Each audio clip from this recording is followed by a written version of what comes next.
그거에 대해서 간단하게 소개를 하겠습니다.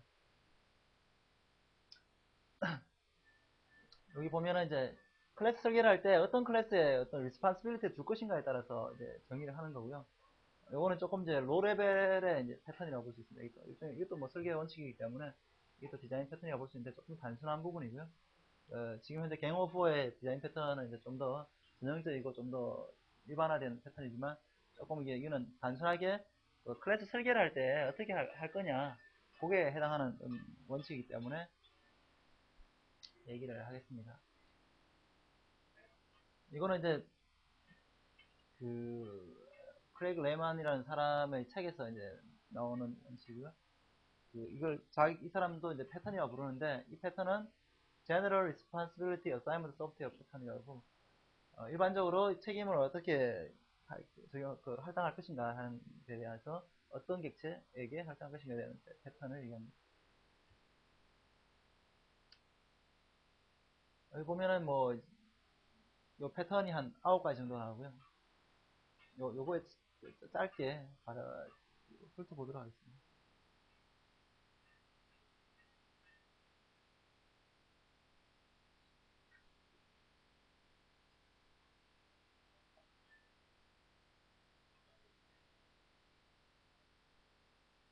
그러니까 responsibility는 이제 크게 이제 어떤 오브젝트가 어떤 일을 해야 되는가 하는 컨트롤이랑 상관이 있는 건데 여기서 이제 responsibility는 현재 두 가지를 지금 얘기를 하고 있습니다. doing 뭔가 하는 거, 어쨌든 액션을 취하는 거. 여기 보면은 뭐 스스로 일하는 게 있고, 그리고 다른 객체에다가 뭔가를 액션을 취하는 게 있고, 그 다른 객체들에 대해서 어떤 액션들을 내가 컨트롤하는 게 있고, 뭐 이런 것들을 뭔가 일을 하는 거죠. 그러니까 뭐 뭔가 액션을 취하는 거 얘기를 하는 거고. 그리고 아는 게 있죠. 누가 이 데이터에 대해서 알고 있느냐. 뭐, 그러니까 기본적인 거는 뭐 get 메소드들이 결국 하는 일들이 제일 기본적인 이런 건데 누가 이 데이터를 가지고 있고 누가 필드가 쓰는 데 있고 이걸 알 수 있는 놈이 누구냐 누구한테 물어봐야 되느냐 데이터 갖고 오려면 그런 것도 알아야 되는 거죠. 프라이빗을 직접 갖고 있는 놈이 있을 수 있고 관련된 오브젝트를 알고 있는 놈이 있고 누가 이거 알게 할 거냐 누구한테 물어보게 할 거냐 그것들을 정의하는 게 이제 이 객체를 어떻게 설계하느냐에 대한 패턴이라고 얘기를 하고 있습니다. 뭐랄까 추출하거나 계산할 수 있는 뭔가를 누가 알고 있느냐.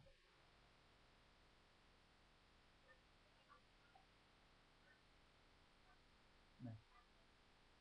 그래서 이렇게 노우라든가 do를 이제 어떻게 이제 메소드를 가지고 구현을 할 거냐에 대한 것들을 이제 패턴으로 설계를 했는데, 자, 그러한 어떤 이 패턴들은 어떤 원칙입니다. 원칙. 이렇게 설계를 하면 효율적이다. 그리고 이 패턴과 유사하게 다른 문제가 덜 발생한다. 이런 것들을 경험적으로 이렇게 추출해서 모아놓은 것들을 얘기합니다. 자, 첫 번째 패턴은 엑스퍼트라는 겁니다. 전문가에게 레스판스빌리티를 주는 겁니다. 전문가라는 건 뭐냐면은 전문 지식, 엑스퍼티즈를 가진 놈입니다.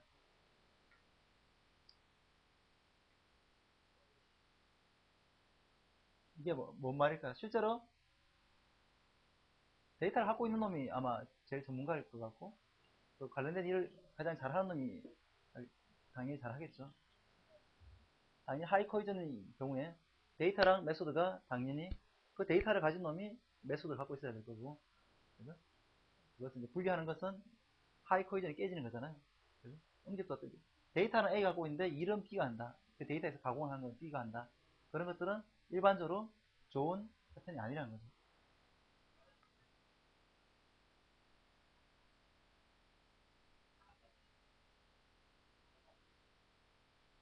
자, 두 번째인데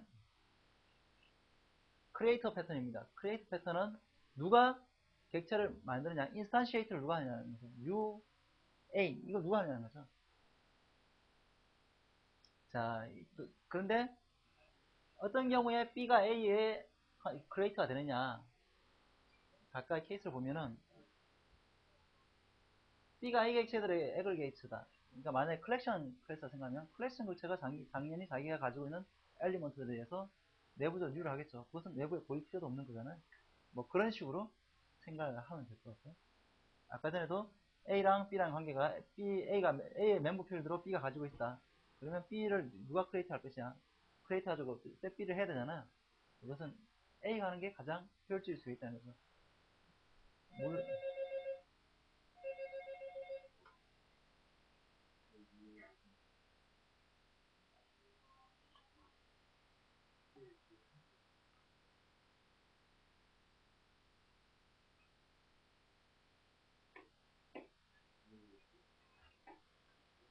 자, 그래서 이제 B가 A 객체를 포함할 때, 금방 얘기한 게 이제 A 객체를 포함할 때 그런 경우였고, 그리고 뭐 A 객체들 인스턴스를 내가 가지고 있을 때, 뭐 다 같은 얘기가 되겠죠.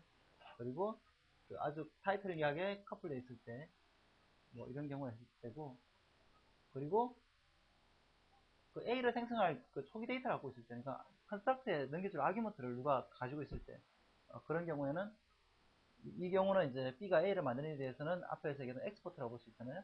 그 경우에 얘가 이 create 롤을 가지게 된다. 이런 식으로 설계를 한다는 거죠. 자, 빨리 진행하겠습니다. 아까 전에 얘기했던 이제 커플링이 로우가 되도록 책임을 맡긴다고 그랬는데, 결국은 이제 이거는 이제 디펜던시를 서로 줄이라는 거죠. 서로 조금이라도 무관하게 A가 변경되면 B는 모르게 하고 B가 변경되면 A는 모르게 하고, 이게 제일 기본이라는 거죠. 설계에 있어가지고. 그러니까 다 지금 현재 얘기하는 것들 다 연결이 되어 있습니다. 지금 로우 커플링을 하려고 하면은 A가 B에 대해서 B의 정보에 대해서 몰라야 되는 거죠. B가 데이터를 갖고 있으면 엑스퍼트가 B가 자기가 알고 있는 정보에서 자기가 메소드를 가지고 있다는 것은 B가 정보를 갖고 있고 A가 그 메소드를 갖고 있으면은 서로 커플링 돼버리는 거잖아요. 그것을 줄이는 거랑 상관이 있다는 거죠. 그래서 클래스 변경이 클래스 수정을 강요하지 않도록 해달라. 그죠? 그리고 이게 무슨 말이냐 하면은 클래스 하나만 놓고 보면 이해가 안 되는 케이스. 그러니까 클래스 여러 개를 있어야 여러 개를 같이 봐야 이해가 되는 클래스. 이런 건 만들지 말라는 거예요. 가능하면. 아주 특별한 케이스가 아니면은 그렇게 코딩하지 말라는 거죠. A가 반 정도 갖고 있고 B가 반 정도 갖고 있고 두 개 합쳐야만이 다 봐야만이 좀 이해가 되는 이런 클래스들은 설계를 가능하면 그렇게 하지 말라는 거죠. 결국은 A가랑 클래스 하나만 보고 이해하기 어렵다는 얘기는 다 이해가 되는 BC가 다 있어가지고 결국 영향도가 다 있다는 거죠. A 변경하면 BC도 같이 변경이 돼야 된다는 걸 얘기하기 때문에 이렇게 클래스를 만들지 말라는 얘기죠.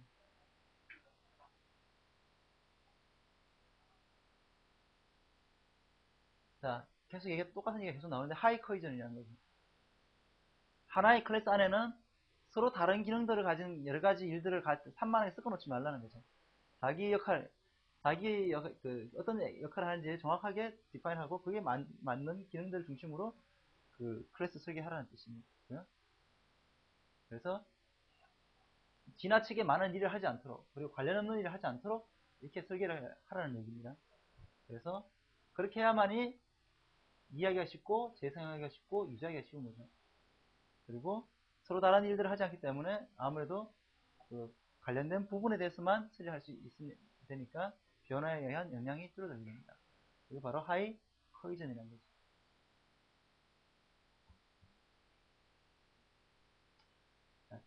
사실 오늘 했던 얘기들은 대부분 다 이제 반복이 조금씩 되고 있습니다. 처음부터 로우 커플링, 하이 커이전 얘기가 나왔었고 어떻게 디펜더시를 줄이고 로우 커플링을 하느냐 이런 것들이 이제 OOP에 대한 기본적인 설계였고 했는데 요거 약간 이제 다른 새로운 내용이 나오는데 이제 컨트롤러라는 게 있습니다. 컨트롤러라는 것은 이제 어떤 그 시스템적으로 이벤트가 쭉 발생하면 이것을 처리하는 놈이 한 놈이 되야 된다는 거죠. 전문화된 놈이 되는 그런 얘기를 하는데 포사드 컨트롤러, 포사드라는 것은 이제 정문인가 하여튼 뭐 이렇게 어떤 정문을 나타내는 상당히 큰 관문을 나타내는 뭐 프랑스인가 그런데 어쨌든 그 전체 시스템을 나타내는 클래스가 있어가지고 이게 얘가 한 놈이 다 처리하도록 앞단에서 얘가 다 처리하게 해라. 마치 이벤트 핸들러 같은 거. 그래서 이제 이벤트 구조라면 모든 이벤트를 한 놈한테 다 보내주면 얘가 이벤트 타입을 보고 다시 원하는 놈들한테 분류를 해주는 식으로 하게 되는 거 가지고 포사드 컨트롤러라고 합니다. 얘가 전체 시스템을 나타낼 수도 있고 전체 업무나 조직 구성을 나타낼 수도 있습니다. 뭐 그거는 이제 각각의 한 놈이 그 앞단에서 분류해서 처리할 수 있으면 포사드 컨트롤러가 동작을 하게 됩니다.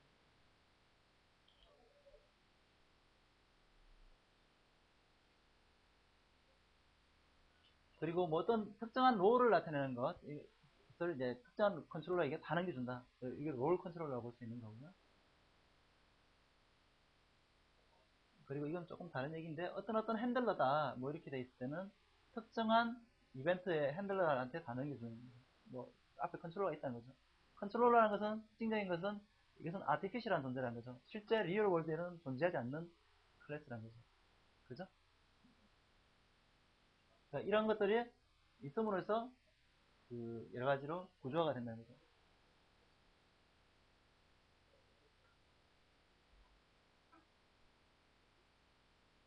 근데 이제 컨트롤러 같은 경우는 이제 리얼 월드에 존재하지 않고 있기 때문에 일단 OOP에서 이제 뭐 바깥쪽에 존재하는 게 아니냐라는 이제 얘기도 할 수 있는 부분이 좀 있고 실제로 왜냐하면 컨트롤러가 자기가 어떤 데이터를 보통 갖고 있지 않거든요. 데이터를 갖고 있지 않고 어떤 특정한 그 단순의 액션만을 보통 취하게 되는 그런 경우가 많이 있습니다. 이벤트 핸들러 같은 경우 생각해 보면 뭐 on 이벤트 occurred 같은 메소드가 많이 존재를 한다 그러면 그것만 계속 처리를 하는 거죠. 그러니까 아 얘가 오브젝트가 맞느냐 뭐 이런 얘기도 사실은 그 충실론자에서부터 공격을 받기도 하고요. 그리고 컨트롤러 클래스는 이렇게 잘못 설계하면 로우 코이전이 되기 쉬운데 너무 많은 책임을 다그 컨트롤러가 다 갖고 갔을 때 특히 이러한 문제가 발생할 수 있다고 합니다. 예.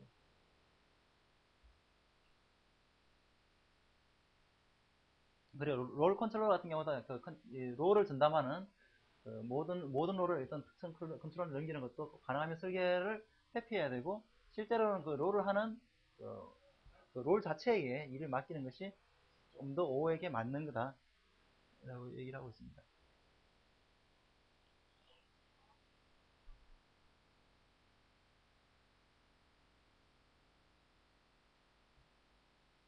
자, 폴리몰피즘은 뭐냐, 뭐, 여러 가지가 있는데, 제일 기본적인 폴리몰피즘이 뭐죠? 서브 클래싱 자체가 뭐 폴리몰피즘이죠. 예. 자식 서브 클래스에 의해 가지고 동작이 바뀌는 거잖아요. 예. 그 외에 또 뭐가 있죠? 제네릭스든 타입 폴리몰피즘이죠. 뭐 그런 것들이 있을 수 있고, 또 뭐 있나요? 다양성 중에 오버로딩도 일종의, 그러니까 뭐, 메소드가 달라지면 똑같은 메소드인데, 내가 인자를 A를 줬을 때랑 A랑 B랑 줬을 때, 그러니까 오버로딩인데, 그때 동작이 달라지는 것도 일종의 폴리모피즘이라고 볼 수 있습니다.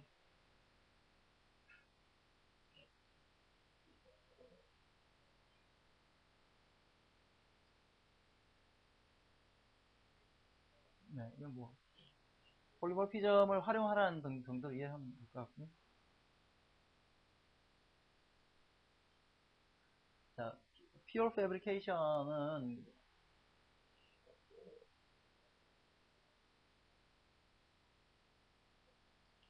그러니까 그 일반적으로 아까 전에 얘기했던 거랑 사실 또 문맥이 상통하는 건데, 그 뭐냐면은, 내가 클래스들을 설계할 때 특정한 어, 일을 하는 놈들을 지정하고 싶은데 마땅한 놈이 없어요. 지금 마땅한 놈이 없을 때 뭔가 아티피셜한 클래스를 고안을 해가지고 순수하게 이렇게 딱 역할이 없는 거죠. 역할이 없는 건데 이것을 임의로 만들어가지고 특정한 클래스, 그러니까 실제로 리얼 월드에 전혀 매칭되는 게 없는데 얘한테 어떤 롤을 몰아주는 거죠.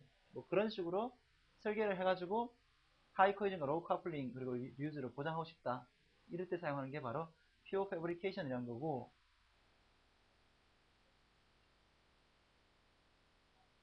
여기 보면은 이제 아까 전에 잠깐 얘기를 했는데 이게 이렇게 되면 아무래도 기능 중심으로 될 가능성이 존재하기 때문에 객체 중심이 안 되게 되는 그러한 좀그 오류가 발생할 수가 있습니다. 아무래도 그 기능들을 쭉 모아가지고 한 놈이 네가 다 해. 결국에는 뭐 그렇게 되면은 단순하게 뭐 헬퍼 클래스 같은 거, 그러니까 뭐 그러니까 유틸리티 클래스 같은 같은 경우는 다 스태틱 메소드밖에 쫙 없는 경우가 존재할 수 있잖아요. 그 헬퍼 클래스들은 보통 이제 많이 사용되는 어떤 그 라이브러리들 함수 펑션을 모아놓은 거니까 뭐 그런 것들도 사실은